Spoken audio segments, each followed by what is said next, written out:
Good afternoon, Philadelphia, Chester County, Montgomery County, Delaware counties. This is Toole Time Real Estate Radio.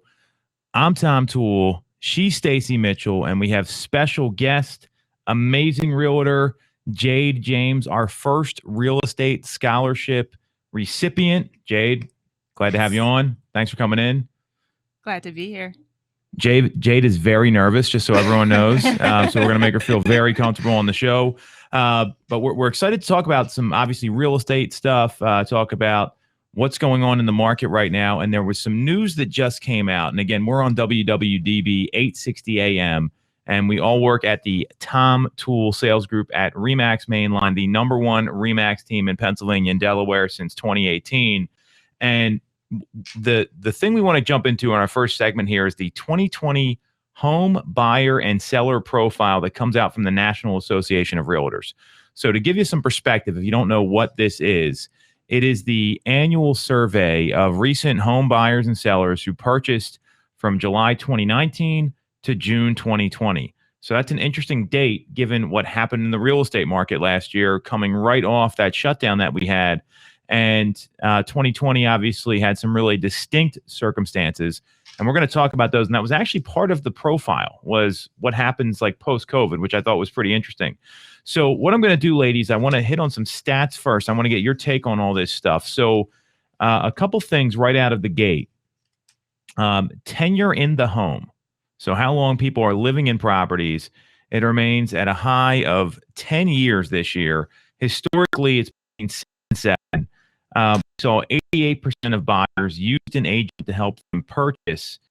And on the sell side, a historical high of 89% of sellers used an agent to purchase. And they also mentioned iBuyers in here. And that was only less than 1% of sellers used the iBuyer online only program. What an iBuyer is, they'll make a sight unseen offer on your home. They're investors that are buying properties, so find all that pretty interesting. So less than 1%, despite all the news about iBuyers. So before we even get into the rest of this here, what do you guys think about these stats? I mean, what do you see here, especially with how long people are living in homes, agent usage? Stace, why don't we start with you? Well, I'm excited about the agent usage. That's a good number. I think it's important because if you're selling, you don't want to leave any money on the table.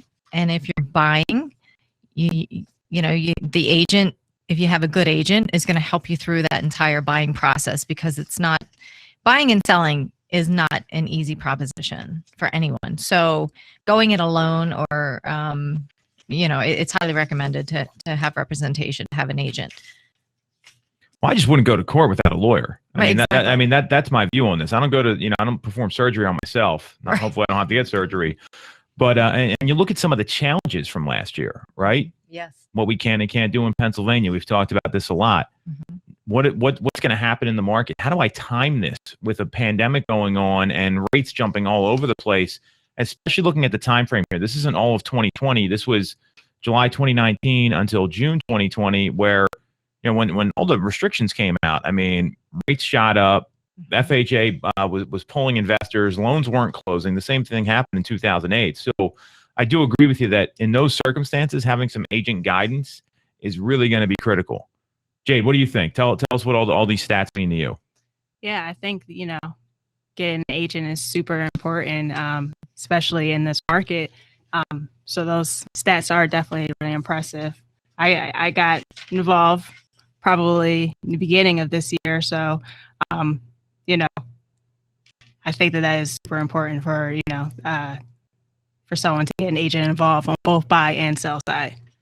Well, when you look at how different the processes are too, just because you've bought a home doesn't mean you know how to sell a home, right? And people are doing this once a decade. I mean, things change over 10 years. Do you remember what it was like in 2011? I mean, the market was totally different. I mean, you were just getting electronic signatures.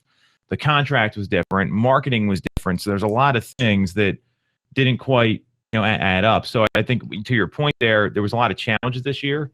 And I know when I've got a problem, I don't know about you guys, but I get someone comes after me legally. I've got an accounting issue. I got a health issue. I'm not going at it on my own. Right. Exactly. Right. Yeah. So I think that's the lesson to be learned here more than anything else. And there was 8% of people did use, did go kind of the unrepresented route. So knowing that agent usage is up, especially on the sell side, which, you think about virtual showings and having to do things by video. That was all kind of new last year. Now it's become commonplace. Let's talk about what's going on with buyers and sellers, because this to me is really where the data is most important and what this all means for the market. So the first stat I highlighted was that 62% of buyers were married couples, 19% were single females, and 9% were single males, and then 9% were unmarried couples, which is, you see a lot of that happening too, where people are buying homes together. So talk to me about those stats. What do you think about those? Because I've got a very clear opinion, but I want to hear what you have to say on this. Well, kudos to the single females out there, 19%. All the single ladies, right? Where's Beyonce? We beat out the single males. They had 9%. So that's pretty cool. Not that I'm a single female, but females in general. But that's pretty impressive. It just shows the sign of the times here. They're not afraid to jump in the market and get home ownership and start their investment. I mean, the single guys got to get their act together. Exactly. Step it up. Well, think about this, though. I mean, and we know that family formation is changing, right? People are getting married later. 9% were unmarried couples that are obviously, to me, buying a house is like almost getting married these days. I think it's as big of an obligation as anything else. So I see that. I mean, it tells me that maybe some of the single guys need to start thinking a little better financially, maybe get some advice. I was a little surprised by that and not surprised at the same time. So, but I also see that, 62% married couples, that to me is, what do we always talk about? Millennial home buyers coming to the market. Right. And millennials are at that age where they're like having kids or getting married. And let's say they're unmarried couples. Let's add that on. So that's 9%. So all of a sudden, 71% of buyers had some sort of like household formation. Right. So that really reiterates how people put a high value on housing over the past 12 months, or at least during that 12-month range that they took there from July 2019 to June 2020. So, because of, and a lot of people, if you look at the reasons why people are moving, right, a lot of it was detached single-family homes were the most common home type for recent buyers at 81%. That's almost in line with those same numbers. Yeah. So what does that tell you? I mean, coming off of the COVID-19 pandemic and everything else, what do you guys think about this? Well, I think, people had revelations during COVID lockdown. Either they decided they want to get out of their apartment or out of their, they're not going to rent anymore, or out of the urban area and move to suburbia. So that plays into the single family homes, or, they wanted to downsize. So maybe they had a huge single family home. They wanted something a little bit smaller. So I think everybody decided during COVID what their needs were, and a lot of people are acting on those new needs. Especially being stuck in a house, with their families. So I feel like they're ready to make that move to either, like you said, upgrade or downsize even. Well, and to your point, I mean, people placed a high premium on where they were living. You couldn't go anywhere. I mean, up until this past week, we weren't able to do anything, and now you can go out and go to a restaurant, go to a bar, not have to, sit 6 feet apart and have all these, masks on and all these requirements. So, people, they also had a lot more disposable income, right? So I think it was a time where people are like, you know what, we're not spending money, or we're not spending our money on dumb stuff. I would say something, a little different. We weren't on the radio here, but that's a big problem with a lot of people is they just spend their money in not smart ways. There's not a lot of financial planning that goes on. It's probably why the single males are only 9% of the, and look, I can say this, right? So I was a single male once. I did buy a house when I was single, but that's not the point. I think a lot of, they're just, they're spending their money on different things. And now that you can't go out and do all that, let's do something smart that's going to help build wealth. Totally agree. So I thought one of these numbers was interesting. 12% purchased multi-generational homes. I thought that was interesting. I have quite a number of people that I'm working with that are looking for that now. So I see where that number, it's a pretty good size number there too.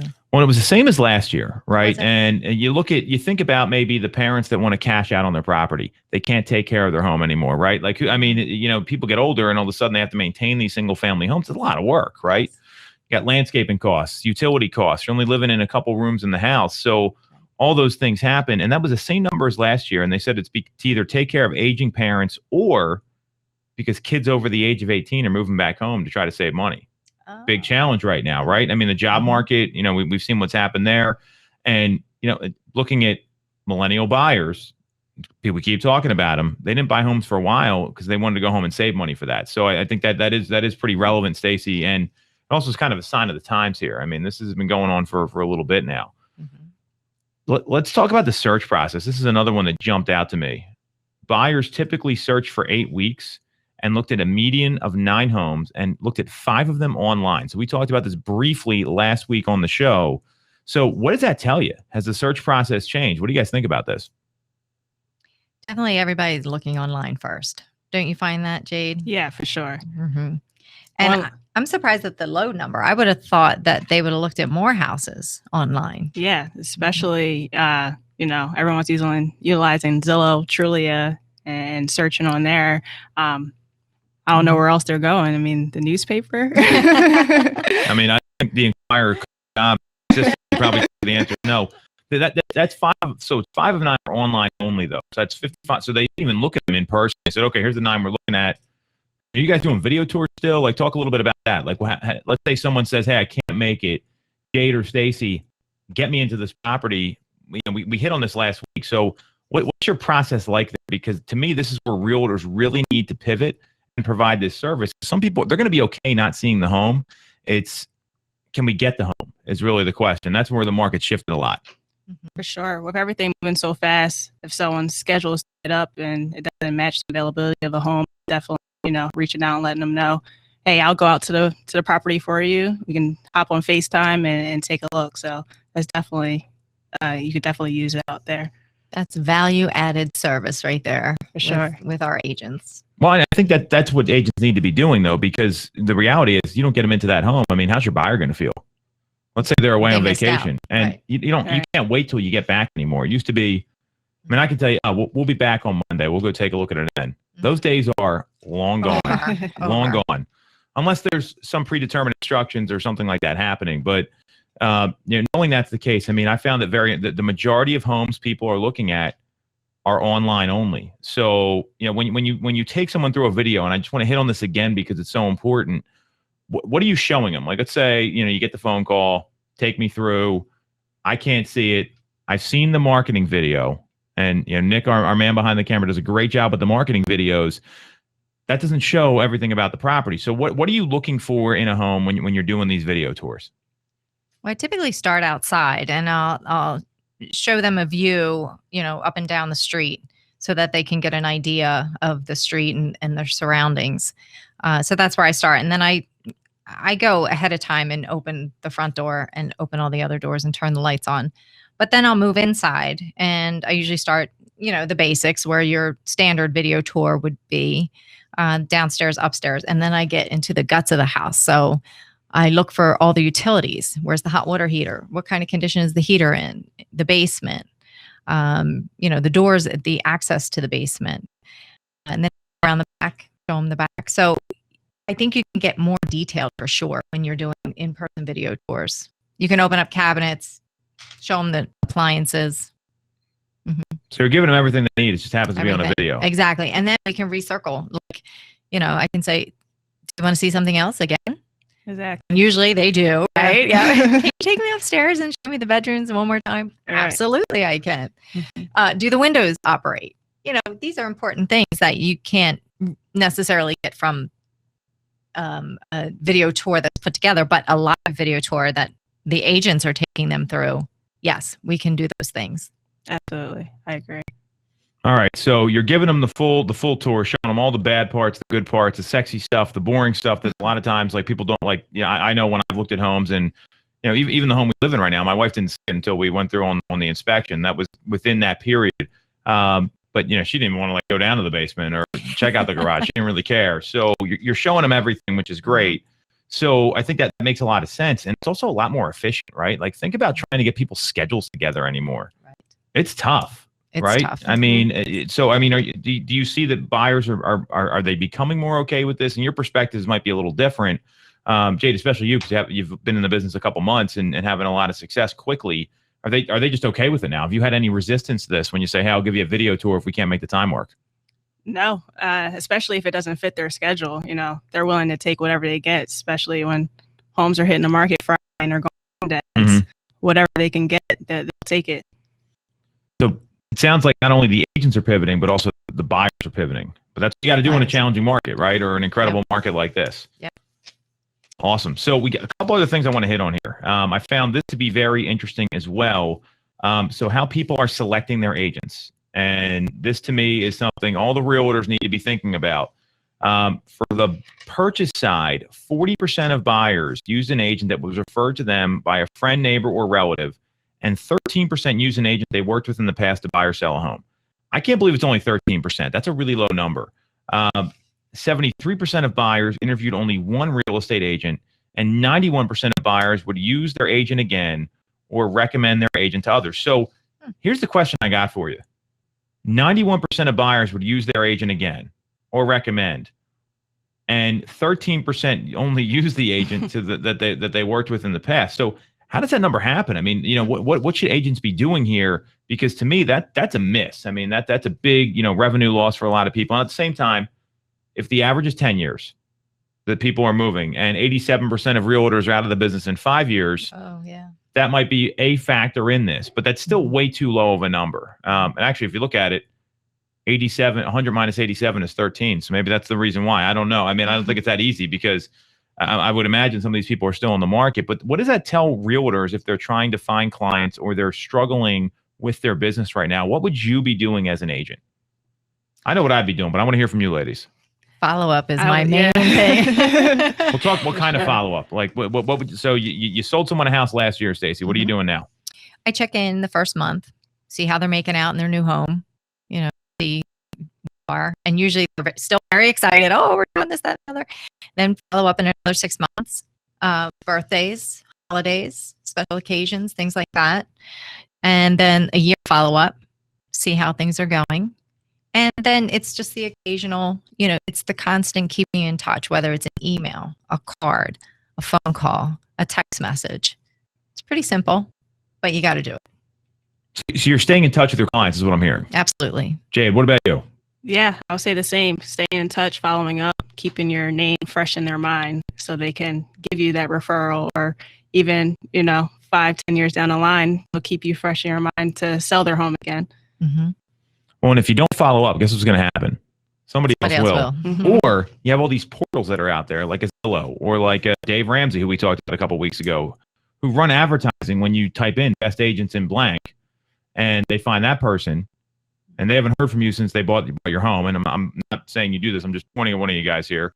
And what ends up happening is then we forgot about you, Stacey. Right. It's not the client's job to remember. This is the problem with real estate agents. They get upset, they get ticked, and they need to have that meeting with themselves to keep in touch with their clients better. So, you know, that to me is probably the most important thing to be doing. So, let's talk about the sell side real quickly, and then we'll kind of take a quick break here. But so the sell side, 87% of and I want to talk about financing real quick. I'm sorry. 87% of buyers financed their home purchase. That was 88% last year. No difference there. What I found interesting is that first-time buyers were financing more, up to 93% of their home, compared to repeat buyers at 84%. So I thought that would, you know, but that kind of makes sense. The typical home seller was around 56 years old. The typical home buyer was 47 years old. And the reasons people were selling, and I want to get your take on this, and then we'll talk about how they found their agent. 15% wanted to be closer to family and friends.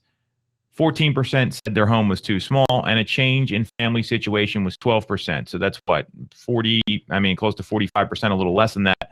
And sellers are typically living in their home for 10 years before selling, similar to last year. So what is that?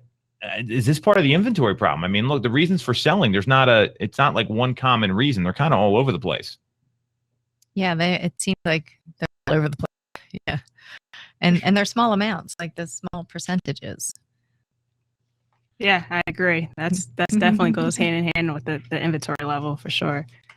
Well, do you think that's part of like what happened with the coronavirus, or I mean, you know, are people just kind of happy where they are and they're hunkered down, or because again, this survey only went to June of last year. I think a lot has changed since June of last year. So I'd be curious to see what the numbers are from June to, present time now, because I think it's going to be different. We were still on lockdown for the most part. Yeah.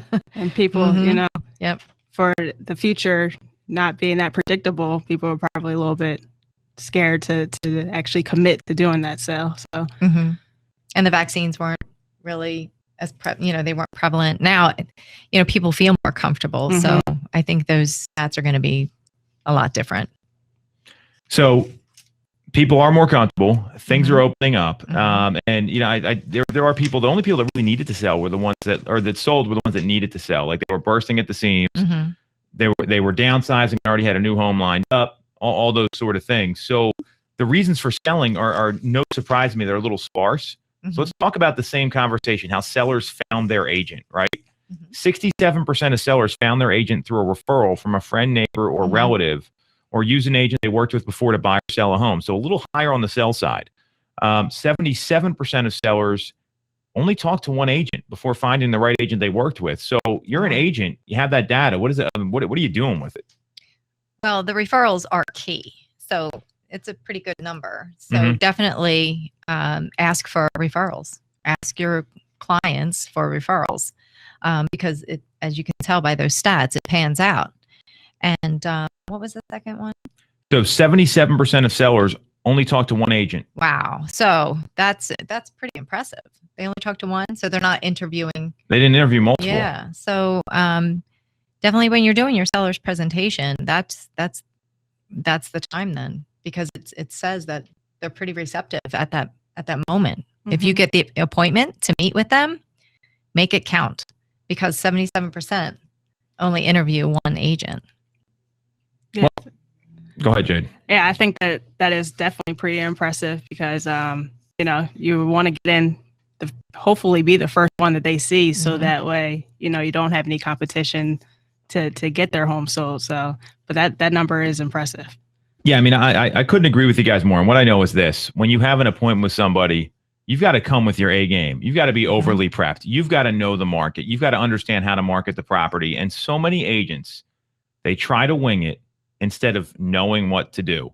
They think they're going to get them with charm and a smile. And, you like fishing? I like fishing too. Let's sell your house, right? I mean, that's literally what a lot of agents rely on, instead of having a scalable presentation, understanding how to present a marketing plan, getting a home ready for sale, and also understanding the market. I mean, I know a lot of agents, they don't even want to give a price when they walk in the door. Well, isn't that what you're calling them over there for? Right? I mean, you guys have both been on listing presentations. I mean, how much prep are you doing before you get to these things? A lot. A whole lot. Tell me more. Tell me more. Going through, comparable properties to theirs to try to find out the price of their home, marketing strategy. The list could go on and on, but a whole lot, definitely. Finding out, their background, of how much, what balance they owe. That way we know exactly what equity they'll be taking home. Yeah. It's a lot of preparation. And then you just want to make sure you have all your data all together. You want to make sure that you're presenting them in order, any active listings, pending, and what has closed in the most recent time local to their area within the mile. So it is a lot of prep work, that's for sure. But if you come with all that information and you can answer their questions, and you know where they're coming from, you know what their expectations are, then you have a pretty high chance of you're going to get the contract signed. Especially diving in and finding out exactly what they want from an agent as well is super important. 100%. So that, you can make sure you hit those points. So what I'm hearing is ask the right questions, listen to the client, which is probably what a lot of these people want you to do anyway, and also kind of know their numbers and know your data, whether it's for buyers, for sellers, or for when you're trying to interview for business. Because if you're not doing that, you're not giving people what they want. And there's too many people out there, too many agents out there that don't listen to their clients. They don't follow a process that works, and ultimately it hurts the consumer at the end of the day. So what we're going to do there is we're going to take a quick break. Long conversation about our home buyer and seller profile. We're going to come back, talk about some news about what's going on in the market through May. This is Toole Time, Real Estate Radio on WWDB 860 AM. Or already own one? We can help. I am Kevin Hamill from Alliance's Insurance Agency. If you haven't reviewed your policies in the last 3 years, now's the time. New home buyers, there are a number of ways that we can help you get to that settlement table. Call us to find out more at 610-816-0043, extension 3, or visit our website, alliancesinsurance.com. Don't forget the S, it's for savings. The real estate market is red hot. Have you considered taking advantage? Call the Tom Toole Sales Group at RE/MAX at 610-692-6976 or visit our website, tomtoole.com, to connect and take advantage of these market conditions. When you're getting a mortgage, you shouldn't have to sacrifice great service just to get a great rate. At Mortgage America, we've been lending with this philosophy for over 35 years. We have access to great low rates without the complications and delays of big or online banks. We're a local Pennsylvania lender with loan officers that you can actually meet. As PHFA's #1 lender, we specialize in all residential mortgage programs, including first-time buyer programs and low down payment options. For your free pre-approval, call us at 610-439-8000 or apply online at mymortgageamerica.com. Mortgage America's equal housing MLS 128. Have you considered a career in real estate? Do you want control over your income? Whether you have a license or not, call us today at 610-692-6976 or visit tomtoole.com. Join our team, the Tom Toole Sales Group at RE/MAX Main Line.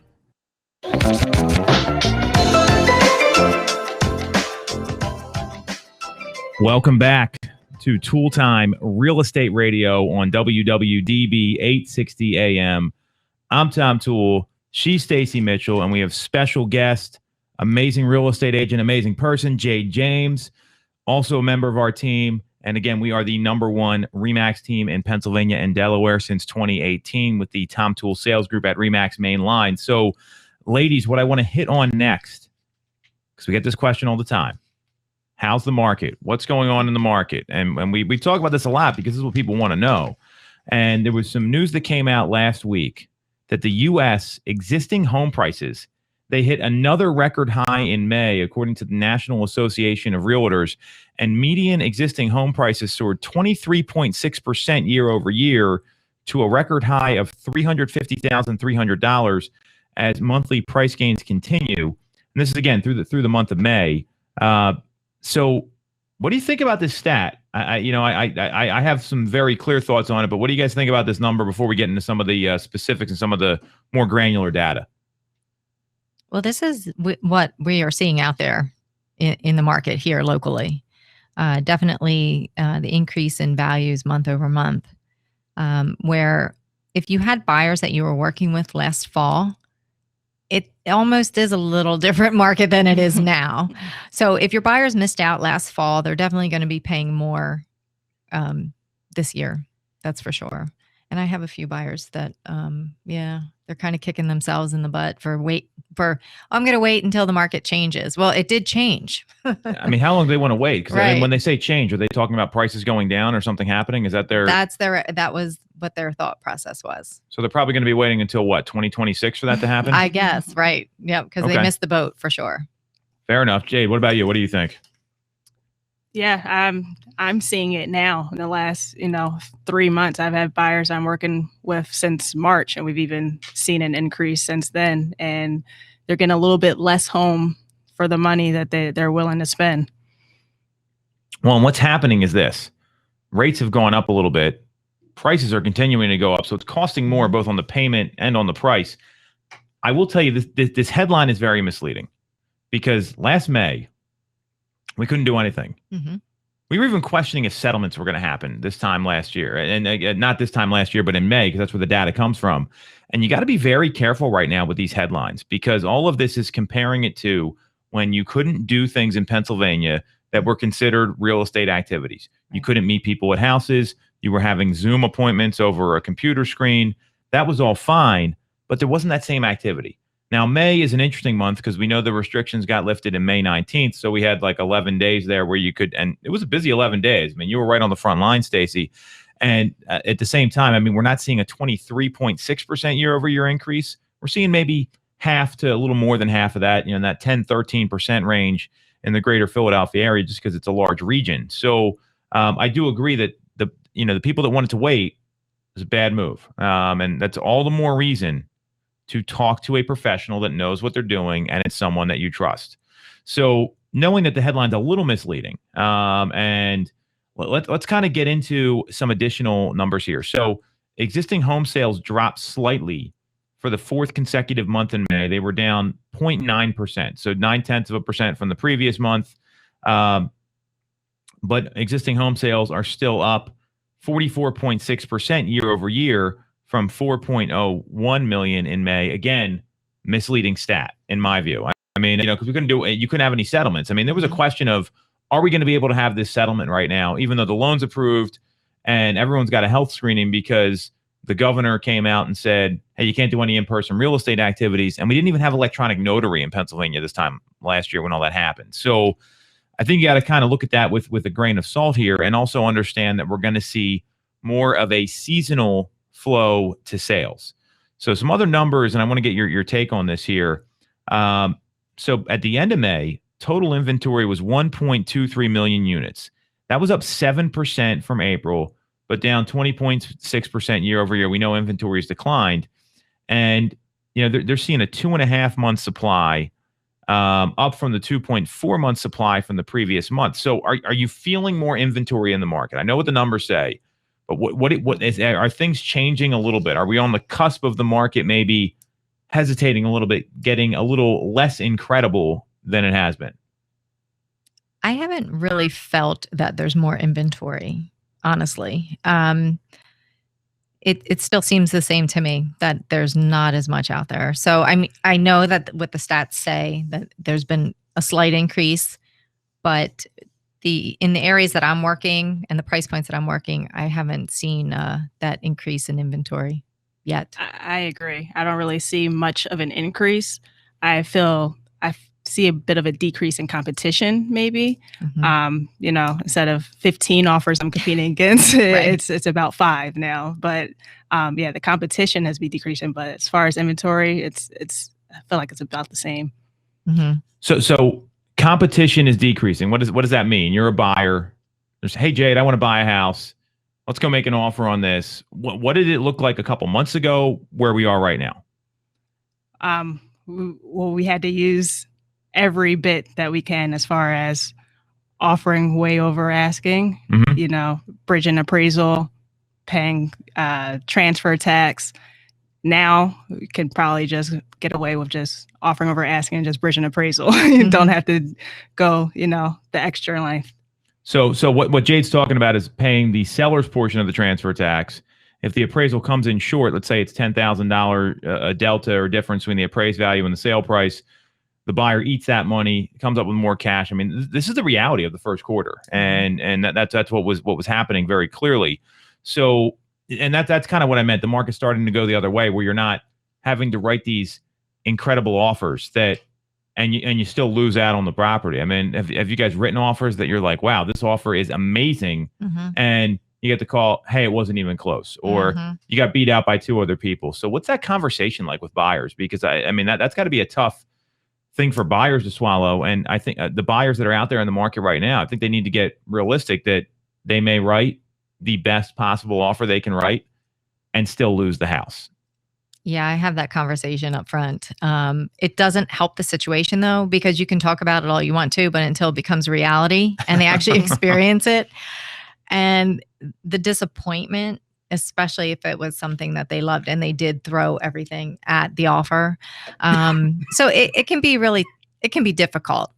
I don't know if you get used to doing, having those conversations, because with each one, and especially if you're working with a buyer and you've done 3, 4, 5 offers, and you see each time, they get a little bit more frustrated. Now, some buyers that I work with, they get, it's the fortitude, they go, well, we'll try harder next time. It really depends on their personalities, but yeah, it can be a tough conversation and very much disappointing. And you have to have those hard conversations. If you're a good agent, that's what you got to do. So how do you head it off, right? Like, I mean, especially the first time buyer or the buyer that's not so familiar with the market. And Jade, I want you to chime in here too. What are you telling them up front? Because if we're going to do anything today, the people that are thinking about buying a home over the next 6 to 12 months, no matter whoever you use, I don't care. I want you to understand what's going on in the market so you're ready for what's coming, because it is an emotional roller coaster. Yeah. Yeah, I'm just sort of prepping them on the first initial meeting that I have with them. You know, this is what we're going to have to get into. We're going to have to, list price is starting bid. We might have to go with minimal to no contingencies and so forth, just to prep them. So once we're finally ready to put that offer in, they understand of what's needed to be done. And get out there quickly. So if they see their dream home, if something came on the market, we can't wait until Monday, because offer deadline might be Sunday night at 8 p.m. So it's definitely getting out there quickly to see homes if they want to see something. Well, and I know I've seen the challenge with buyers where they're like, hey, my schedule only allows for this. Yes. That's not someone that may be serious about buying a house right now, or understanding what's going on in the market. Or to our last point, maybe you need to get okay with a video tour if you're not going to be able to do these things. So I totally agree with you there. So really good stuff. Let's talk a little bit about, some of these other stats here. So, I mean, when you see these numbers that come up and they're talking about condo sales and all these things, there was one thing in particular about this article in Inman that stuck out to me. And it says NAR, and the NAR president, Charlie Oppler, he expressed their commitment to furthering housing policies to address the national shortage of inventory. I'd love to know what that policy is. Right. I mean, I would love to know what that is, because he's quoted as saying NAR continues its advocacy efforts to find new and creative ways to increase housing construction and supply. And he said that in the NAR report. And then he goes on to say the right policies will provide huge benefits to our nation's economy, and our work to close this gap will be particularly impactful for lower income households, households of color, and first-time buyers, which I'm all for. That all sounds great. How are they, what are they going to do to address the shortage of inventory? I mean, are they going to make people sell their homes? I mean, this is the question that I have. So I know we hit on this last week a little bit, but I mean, what can NAR really do here? Besides maybe working with builders and like lumber prices are coming down. There's a lot of stuff there, but that's not really going to help us in the Northeast. We don't have any more land to build on. Right. I don't know. I would like to see their plan. I mean, it's good to say those things. That all sounds really, really good. But how are you going to implement that? What are you going to do? Like you said, are you going to force sellers to sell their homes? And where are they going to go? Exactly. So I'm curious to see what their plan really truly is. And the only thing I can see happening is some sort of, like, they have that first time buyer tax credit that Biden's talking about. Obama did it. It spurred the economy in 2009. To me, what I'm clear on is the only way to do that is, and they're talking about taking away the tax incentives, getting rid of 1031 exchanges, capital gains tax. Yep. You think investors are going to want to, it's okay, now I can't do a 1031 and the capital gains tax went up, so I'm going to have to spend more money. Like, what's the point? Right. You're going to actually take inventory away from the market. So if this is now at NAR, I mean, they lobby in Washington, they do all these things. If I was them, I'd be lobbying to, hey, give sellers some tax credits. Don't eliminate 1031 exchanges and don't raise capital gains tax, because those are all things pushing sellers away from the market. So, I mean, and a lot of these sellers, I mean, especially like the 20-year home people buy, right? Like at that point, they've amassed some wealth. So they're very cognizant of selling assets if there's going to be a capital gain. So I just don't, I would love to know what they're doing. And this is in general, the problem with NARs. They don't do a whole lot. I mean, PAR did nothing for us when we got shut down and we were the last region in the country to be able to sell real estate. So, I mean, besides, what do you guys think about that? I mean, is that something NAR should be pushing? I mean, talk to me about your observations there. Well, like you were saying, I'm not sure what exactly they think that they can do. I think that the incentives for sellers is definitely a great idea. And taking away that 1031 exchange, people will just hold their properties. That's all. They'll hold it. And if you're going to, hit them with the big capital gains, again, they're going to hold on to these properties in hopes that there'll be another administration change and some things will be different, because people, they'll wait it out. Unless there's other extenuating circumstances that they have to sell. But if it's just because, hey, I don't want to pay the capital gains, I'm just going to hold it for another 4 or 8 years, whatever. I think Especially that's if the what's gonna asset's happen. performing, right? If Yeah, they're making money on right. it, I mean, then they're getting taxed on that. But Right. I think that you got to. There's two kinds of investors: the ones that buy based on appreciation, and the ones that buy based on the asset performing.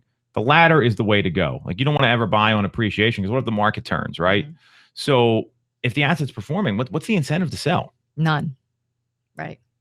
Especially if you're going to get hit with all the taxes. Now, if they do offer an incentive, if they give you, if there's no capital gains on that, you're going to see a lot of sellers considering, especially in this market, where they stand to make a lot more in equity. And they're already cashing out high right now. We've seen a Yes. lot of investors want to liquidate because they're done being landlords. They want to, and maybe they knew this was coming, right? Maybe they knew the capital gains was going up, and Right. they wanted to buy a retirement property, because then you can do a 1031 to the retirement home, sell your current residence, move to the. I mean, there's ways to avoid that, and if they're worried about shortage of inventory, this is the kind of stuff you got to think about, because otherwise it's holding back inventory from the market. For sure. All right. On that note, what we're going to do, we're going to take another quick break here, and then we are going to come back with what might be my most favorite segment we've done on the show coming up. We're going to talk about Jade James, our first real estate scholarship recipient. She's doing big things with our team. Very exciting, and we're committed to giving more people opportunities and bringing jobs to the community, which we're going to hit on here in a second. This is Toole Time Real Estate Radio on WWDB 860 AM. Have you considered a career in real estate? Do you want control over your income? Whether you have a license or not, call us today at 610-692-6976 or visit TomToole.com. Join our team, the Tom Toole Sales Group at RE/MAX Main Line. When you're getting a mortgage, you shouldn't have to sacrifice great service just to get a great rate. At Mortgage America, we've been lending with this philosophy for over 35 years. We have access to great low rates without the complications and delays of big or online banks. We're a local Pennsylvania lender with loan officers that you can actually meet. As PHFA's #1 lender, we specialize in all residential mortgage programs, including first-time buyer programs and low down payment options. For your free pre-approval, call us at 610-439-8000 or apply online at mymortgageamerica.com. Mortgage America's equal housing number, NMLS 128501. The real estate market is red hot. Have you considered taking advantage? Call the Tom Toole Sales Group at RE/MAX at 610-692-6976 or visit our website, tomtoole.com, to connect and take advantage of these market conditions. Buying a home or already own one? We can help. I am Kevin Hamill from Alliances Insurance Agency. If you haven't reviewed your policies in the last 3 years, now's the time. New home buyers, there are a number of ways that we can help you get to that settlement table. Call us to find out more at 610-816-0043, extension 3, or visit our website, alliancesinsurance.com. Don't forget the S, it's for savings.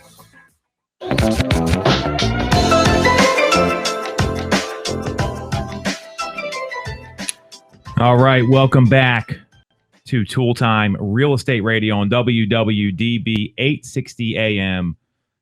I'm Tom Toole. She's Stacey Mitchell, and we've got special guest Jade James, teammate, part of the Tom Toole Sales Group in the house, our first scholarship recipient for our real estate scholarship that we offer. And what we want to talk about here is kind of how we got in touch with Jade, how we're bringing jobs to the community, we're giving people opportunities. Because what I know about real estate is that the failure rate is so high. 87% of agents are out of the business in 5 years. Worse than restaurants. And restaurants are notoriously bad businesses to own. And they turn over. And they've obviously had a really hard time the past year, so I'm not making light of that. So, and if you got a question while we're doing this, the email address is info@tooletimeradio.com. And again, we are the #1 RE/MAX real estate team since 2018 in Pennsylvania and Delaware at the Tom Toole Sales Group with RE/MAX Main Line. So, Jade, I'm excited you came in. And again, Jade was super nervous to come in, but she's been kicking butt on the show.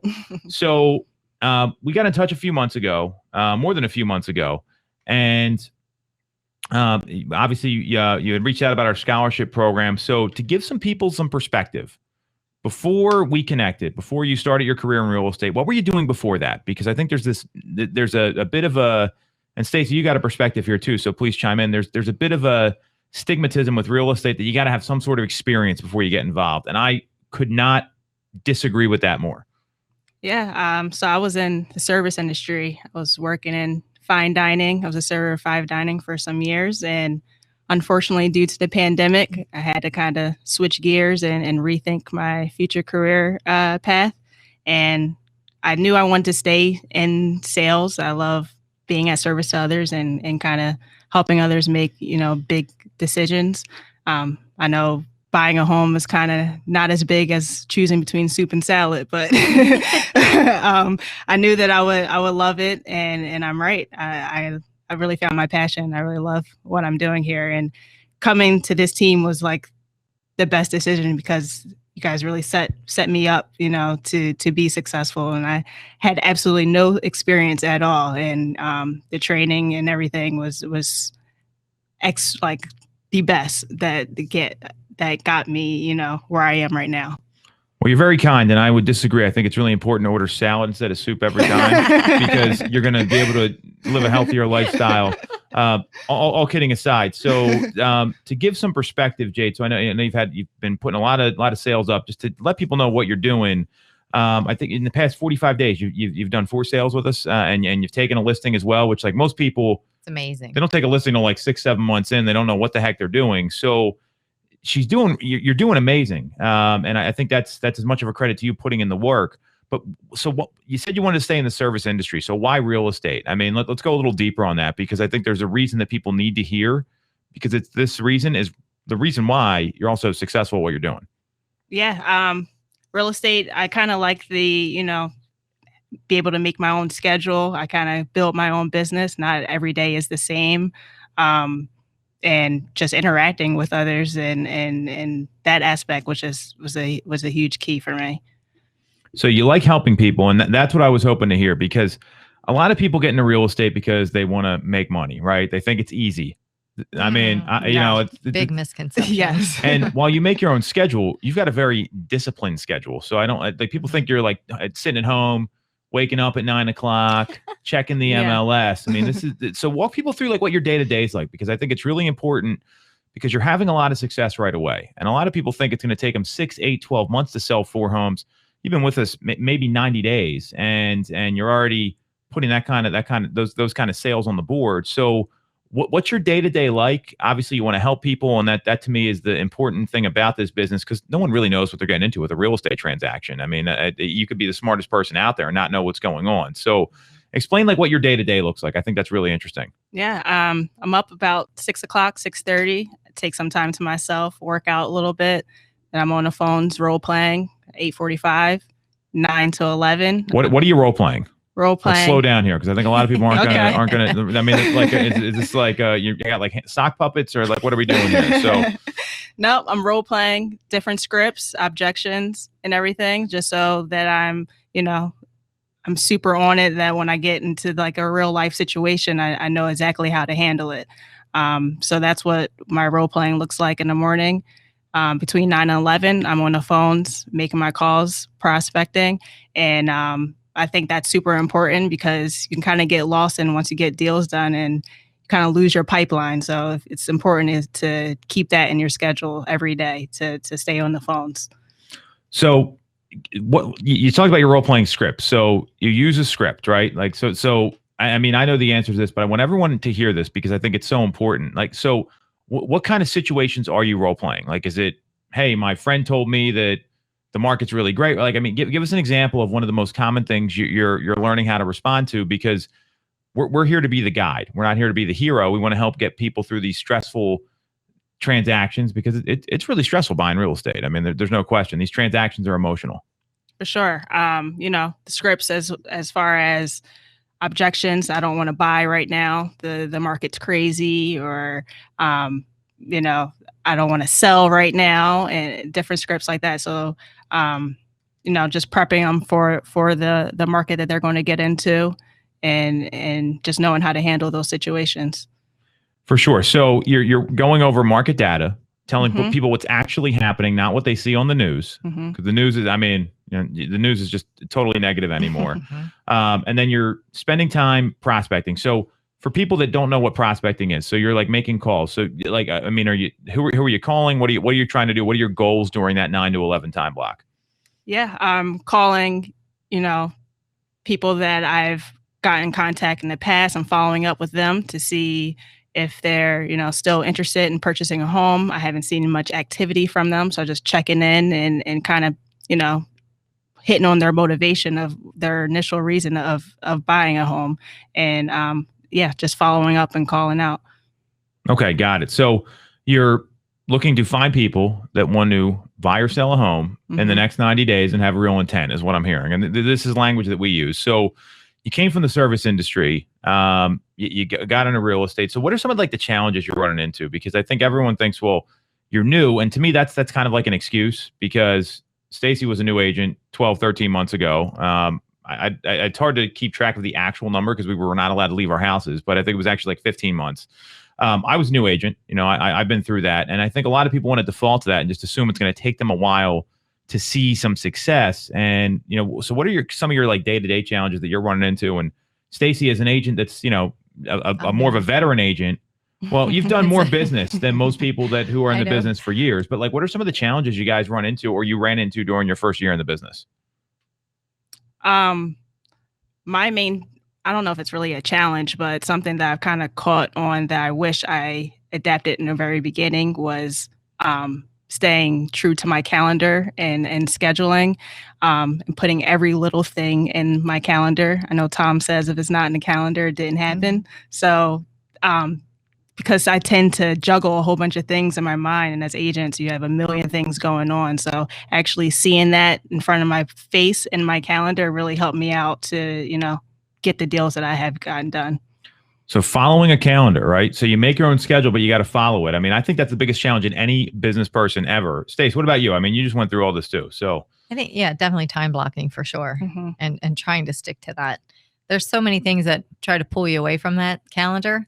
So really try, and that's still my struggle. I still try to stay into that. Like Jade said, especially when you get under contract on deals. And if you have a lot at one time, there's a lot of deal doctoring going on to hold everything together. What's deal doctoring again? I know we're talking in realtor jargon here, and I want to make sure we just make this super, super clear. I love that term because it just encompasses everything that could go sideways with a deal. So, you're waiting for the appraisal. The appraisal comes back a little wonky. Inspections. There's all kinds of things. Financing. Anything that could come up that could make your deal go sideways, it's deal doctoring. Sure. So, I mean, and there's issues that come, give some, so you're talking about inspections, financing, appraisals, all that sort of stuff. So, so anyone listening here that wants to maybe get into real estate and is a little afraid to, and again, we have the scholarship program. The website is realestateScholarshipProgram.com. If you're interested, we got all the information right there. Someone that wants to get into real estate, Stacey, you already had your license and although we knew each other before, we had actually worked together on a transaction. What advice do you have for the person that's aspiring to become a real estate agent or wants to get into the real estate business and doesn't know where to start? I would highly recommend to find a great team because strength in numbers, number one. Our team has so many things in place to set that you're set up for success. You think some things when you come and when you get your real estate license, you have no idea. When you're right, Jade, yes, right? Absolutely. You have no clue until you're in it and you're like, oh my gosh, if I didn't have these tools that this team provides, I don't know where I'd be. I feel like I would be out on an island somewhere. There's so much support on the team. So definitely a team is, it's just paramount. Should they interview teams? Should people go around and do some online research and interview teams? Because forget our team. I think in general, absolutely interview teams. You have to find your place and where you're going to be comfortable. But yes, interview teams for sure. Find out what they do. Find out what they do. Jade, we got 3 minutes left. Take us home here. What advice do you have for people thinking about getting into the real estate business? And again, you're interested in us, realestateScholarshipProgram.com. Take it away. Close us out. I agree. Finding your team, a team that's going to fit you and support, be a huge support system, hold you accountable. I think accountability goes a long way because it kind of keeps the pressure on where you're reaching those goals that you're setting for yourself. So what does accountability mean to you? I mean, I think that word gets tossed around a lot. That's, that's if I'm held accountable, I know that I have this pressure on my back to get this task done. And it's not just on me. It's, someone else is holding me accountable to that. Well, I love that answer, because it's not just on you to do it. There's the people that are supporting you, because ultimately they failed you as a leader if you're not getting to where you want to go. Mm-hmm. You guys hit on support a lot. Give some examples here of support or what you're talking about. I mean, I'm sure I could sit here and talk, but I want to hear from you, because you guys, Stacey was, had joined right literally the day we were told, don't go to the office. We were in the office and we had like 2 days left, and it was very awkward. I'm like, hey, what's going on? We're not going to shake hands. What's happening? So what support are you talking about here as we wrap up? Support for me was huge, especially being a new agent. I could lean on my other team members on, any roadblocks I've came across, and they were kind of there to coach me through it. So that's huge support on my end. Pretty much any time of day, or on weekends, any time of day that you have a question that comes up, and things always come up, right, Jade? I mean, Yes. Things come up all the time, and it's usually at the worst moment. It's like 9 o'clock at night, or like, Sunday at 8 p.m. Yeah. So that is where support is monumental, because at any time we use that inner office platform, Slack. You Sure. can Slack any other agents. You can Slack our sales manager. You can Slack Tom. I mean, no matter what. And to me, that is definitely monumental. That I know if I have a question pertaining to a deal or a new client, and I can't answer that question, I'm going to go to somebody on my team and I'm going to get the answers that I need. For sure. So support, accountability, systems, training, opportunities, all very cool. Very grateful for you too. I just want to say it again. I hopefully that's how I feel about you guys, but glad you came on, Jade. Way to come on. You did great. Really Thank proud you. of you. I know Thank you were you. super nervous. Even though she's a great salesperson, coming on the radio is a little different. So if you want to follow us on Facebook, it's Tom Toole Sales Group on Facebook. You can follow Jade on Instagram. It's @_ Jade Sells. Stacey's @2 Mitchco, Mitchco, and I'm @Tom Toole 3RD. Don't forget the E. Any questions, email us. It's info@tooletimeradio.com. This is WWDB 860 AM, Toole Time Radio, signing off.